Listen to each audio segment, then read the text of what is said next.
The Boston Red Sox have just made a sneaky trade, sending Vaughn Grissom away from Boston and marking an end to the Chris Sale trade. We talk about what Craig Breslow did today and all the latest Red Sox news and information right here on Red Sox Digest. Welcome, everybody.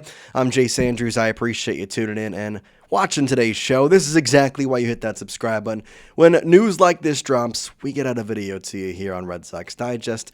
Plus, the best part about it, it's 100% free to hit that subscribe button, so go down there and do it. Let's talk about the trade. Jeff passing it at first. The Los Angeles Angels are acquiring infielder Vaughn Grissom in a trade with the Boston Red Sox, sources tell ESPN. Now, it was a minor league player that came back, and we'll get to that in just a moment, but the big thing that I accompany with Vaughn Grissom is, of course, the Chris Sale trade. We all know that Chaim Bloom made the decision, and well, maybe it wasn't Chaim Bloom. Maybe it was John Henry, the Fenway Sports Group, that wanted to condense the money once again, just like Mookie Betts, and they traded away Chris Sale for Vaughn Grissom and cash considerations. And now Vaughn Grissom, who played in just 31 games with the Boston Red Sox, is no longer a member of the organization and has been sent to the Los Angeles Angels. This was kind of expected. Vaughn Grissom got a little bit upset with the Boston Red Sox this past season. In fact, at one point, he actually left the facility at the very end of the season and did not return. And it was not due to injury. He just felt like he was being passed over for opportunities time and time again.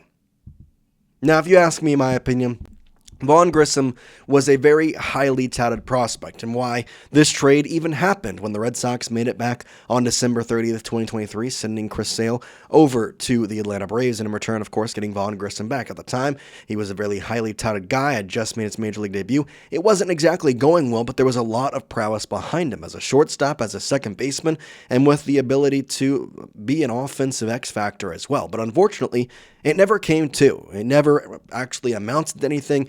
And for the best case scenario here, I think it was time for him to once again find a different place to play. And it does pose the question to me, if you are in need of a change of scenery twice in your career before you reach the age of 30, I don't exactly see you as a predominant MLB player really anytime in your career. Now, is he going to a place where he could be that? Yeah, Los Angeles is not a good team, and for a lot of different reasons, he could make the active roster and be up on that 25-man group.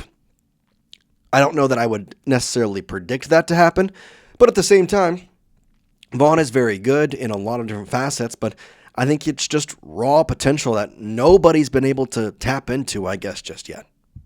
And so you're probably asking, okay, Jace, this is all well and great, but who exactly did they trade for? Well, it was officially announced by the Boston Red Sox that today they acquired minor league outfielder Isaiah Jackson from the Angels in exchange for Vaughn Grissom. At one point, we really just had nothing. Chris Cotillo had the report that it was a minor league player, which the fact that he probably knew at this point what the return was somewhat going to be, said minor league player, and immediately followed up with saying the Sox clear a 40-man roster spot as well with the Rule 5 draft coming, probably is an indictment on the official plan of this. It was not, oh, we're trading Vaughn Grissom because this is a team that wants him, this is a team that's going to... It was, we're trading Vaughn Grissom because we can get a guy, a person, it's not just cash considerations, and we needed to do it now because we want that 40-man roster spot to open up for the Rule 5 draft that is incoming. The Red Sox have been very successful in the Rule 5 draft. Garrett Whitlock has been a part of that, and multiple other members of the Boston Red Sox throughout the past decade or 2 decades have come from that Rule 5 draft. And so, with that to be known, Craig Breslow seems to have a good eye for some potential, and hopefully he can do the same thing. Now, if you're asking about Isaiah Jackson and what he is, he's a 21-year-old outfielder and was the Angels' 8th-round pick out of Arizona State in just this past draft. Now, he has played in just 10 pro games, and scouting report mentions he has long had tremendous raw power. He signed for just less than $300,000. Now, Jackson is great to have on this roster, and the untapped raw potential sounds fantastic, but at the end of the day, he's an 8th-round pick, and with the MLB draft, in all reality, this was a move that the Angels are willing to offer somebody up that was somewhat of value, and the Red Sox, they were done with Vaughn Grissom. They were done. They said, There's not a spot for him. He's not playing the way we want. He's not acting in the manner that we want. And, well, it's just time for him to go on out. And I think that ultimately is a sad end to a sad story, because when he was traded here back in 2023, there actually was a little bit of excitement around it. Now, obviously, we were fearful about what Chris Sale could become if healthy in Atlanta, and of course it came true. But ultimately, you had to think on the positive side of things, and Vaughn Grissom was a pretty good guy to have. It just never worked out in Boston, as Section 10 podcast host Tyler Milliken states here.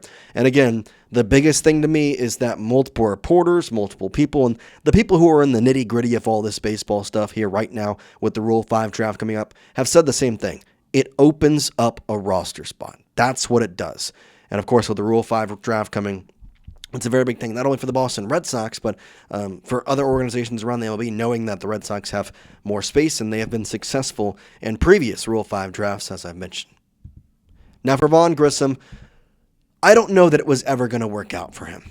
I truly don't, because if you look at his statistics, it was just okay. His average this past year in minor league baseball, he played most of his year at Worcester, about a 270 average, 342 on base, 783 OPS, 13 homers, 69 runs. Nothing was quite impressive, but it seemed great. Overall, his minor league statistics, though, were very, very good. His OBP was good. His OPS was great.